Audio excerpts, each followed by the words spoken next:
அடுத்தடுத்த பணிகள் எழுச்சி தமிழருக்கு உண்டு. மற்றும் ஒரு நூல் வெளியீட்டு விழா பத்திரிகையாளர் அரங்கத்தில் காத்திருக்கிறார்கள். விரைந்து முடித்து விடைபெறலாம் என்று வந்த நேரத்தில் தான் இந்த அரங்கம் அமைந்திருக்கிற அமைப்பு சகோதரர் லெனின் சொன்னதை போல தமிழக முதலமைச்சர் தளபதி சொல்வார், கருப்பு நீலம் சிவப்பு இதை வெல்ல யார் என்ற சொற்றொடரின் அடித்தளம் இந்த நிகழ்ச்சியுடைய கட்டமைப்பு. அந்த வகையில் ஒரு எழுச்சி மிகுந்த நிகழ்ச்சியில், உணர்ச்சி மிகுந்த நிகழ்ச்சியில் எழுச்சி தலைவனோடு நானும் கலந்து கொள்வது ஈடு இணையற்ற பெருமை. 2 ஆளுமைகள் வந்திருக்கிறார்கள் என்று குறிப்பிட்டு சொன்னார்கள், அண்ணனோடு என்னை ஒப்பிட வேண்டும் என்பதற்காக. ஆனால் எங்கள் அண்ணனே, உன்னுடைய ஆளுமைக்கு நிகராக இந்திய திருநாட்டில் தலித் மக்களுக்கு குரல் கொடுக்க யார்? ஆனால் என்றைக்கும் உங்களுக்கு பக்கபலம் நாங்கள், எங்களுக்கு பக்கபலம் நீங்கள்.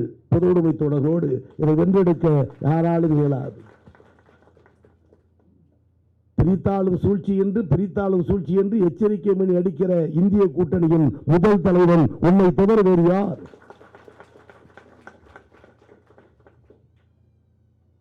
நான் நூலை வெளியிட்டு சிறப்புரையாற்ற வந்திருக்கிற எழுச்சி தலைவரை பற்றி பேசுவதா, மூராவை பற்றி பேசுவதா, ஒப்படைக்கப்பட்ட 2 புத்தகங்களை பற்றி பேசுவதா?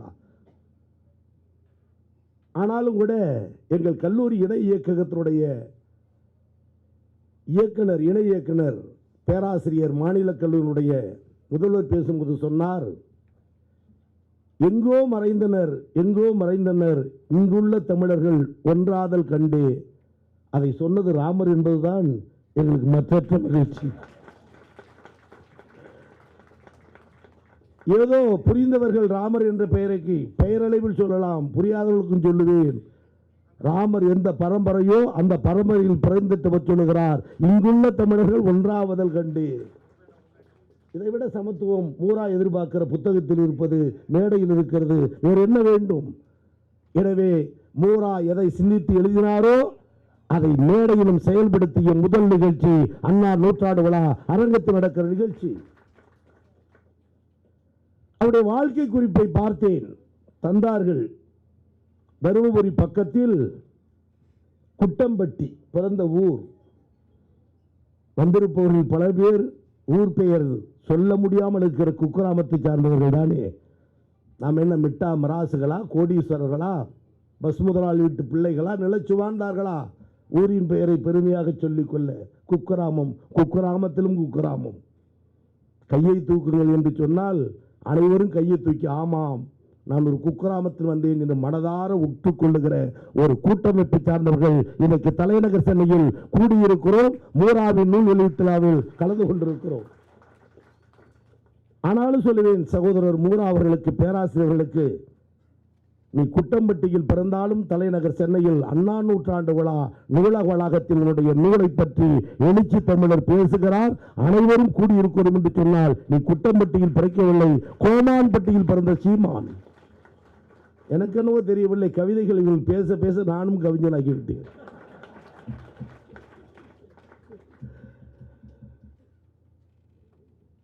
இந்த நூலை பற்றி நிரம்ப செய்திகள் பேசினார்கள். அதை கேட்டுக்கொண்டிருந்தாலே இன்னும் பேச வேண்டும் என்ற ஆவல் உண்டு. அதில் பிறந்தநாள் வாழ்த்து சொல்லும் போது இறுதி வழியாக எழுச்சி தமிழரை பற்றி சொன்ன வார்த்தையை மேற்கோள் காட்டி பேசினார் தொகுப்புரையாற்றிய அருமை தோழர். சொன்ன விதம் ரொம்ப ரொம்ப அருமை. எழுதுவது எளிது, படிப்பது எளிது, அதை பலரும் வியக்கும் வண்ணம் சொல்லுவது என்பது அதைவிட பெருமையானது. பாம்பு புற்றுக்குள் அருகே நின்று கொண்டு இது எறும்பு புற்று என்று சொன்ன பகுத்தறிவு முதல்வா, முனைவா, அண்ணன் தொல் திருமா வளவா, அது பெரிய ஆராய்ச்சிக்குரியதுதான். பாம்பு என்று தனியாக எதுவும் புத்து உருவாக்குவதில்லை. எறும்பு புத்தை தான் பாம்பு குடிகொண்டுகிறது. எப்படி நம்முடைய உரிமையை ஆதிக்கம் குடிகொண்டதோ அதை போல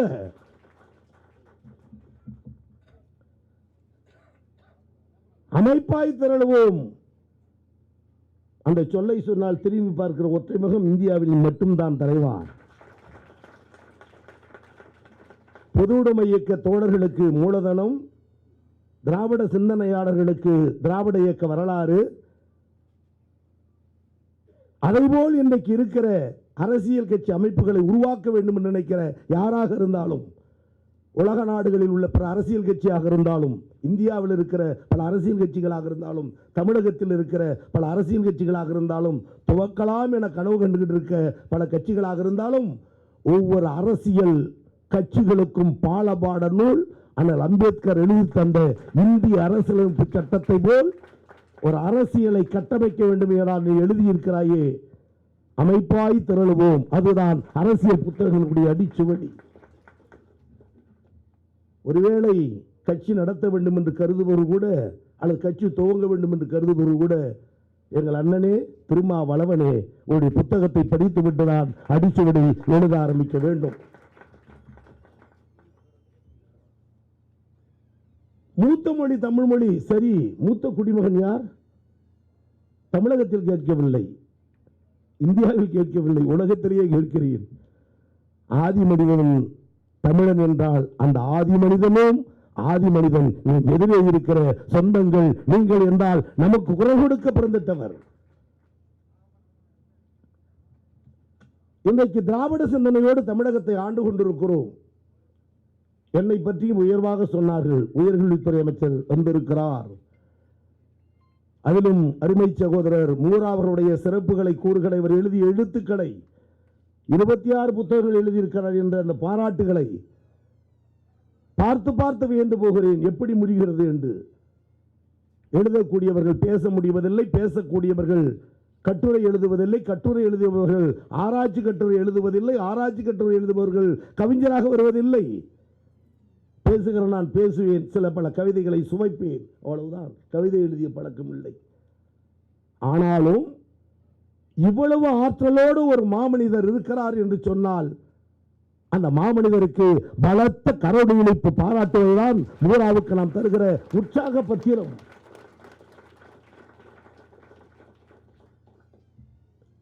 நம்முடைய எழுச்சி தலைவர் இங்கே வருகை தந்திருக்கிறார். தமிழகத்தில் இருக்கிற அனைத்து ஆதி திராவிட மற்றும் பழங்குடியினருடைய சட்டமன்ற நாடாளுமன்ற உறுப்பினருடைய கூட்டுக்குழு கூட்டம் முதலமைச்சர் தலைமையில் தலைமைச் செயலகத்தில் நடந்தது. எத்தனையோ ஆண்டுகளில் எத்தனையோ ஆளுங்கட்சிகள் இருந்தாலும் இந்த 5 ஆண்டுகளில் ஆண்டுதோறும் அந்த கூட்டத்தை நடத்திய முதல்வர் தமிழ்நாடு முதலமைச்சர் அண்ணன் தளபதி அந்த கூட்டங்களில் கலந்து கொண்டு நமக்கு குரல் கொடுத்த மாமனிதர் ஆண்டுதோறும் இங்கே அமர்ந்திருக்கிற சிதம்பரம் தொகுதி நாடாளுமன்ற உறுப்பினர் அருமை அண்ணன் அவர்கள். ஒரு காலத்தில் கேட்பாரற்று கிடந்த குரல் யான் அறிவேன். ஆனால் இன்றைக்கு அண்ணன் எந்த திசையை பார்க்கிறாரோ, எந்த சொல்லை பார்க்கிறாரோ செயல்படுத்துகிற கட்டத்தில்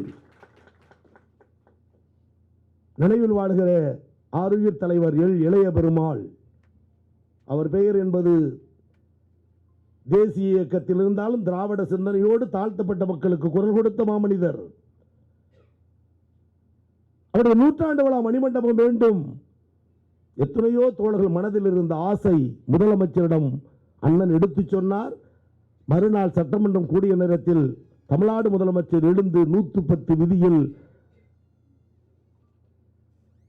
தலைவர்கள் எல்இபி அவர்களுக்கு மணிமண்டபம் கட்டப்படும் என சொல்லிவிட்டு இந்த கோரிக்கையை வைத்தது திருமா அவர்களுடைய வேண்டுகோளை என்று சொன்னார். அதுதான் நான் உணர்ந்தேன்.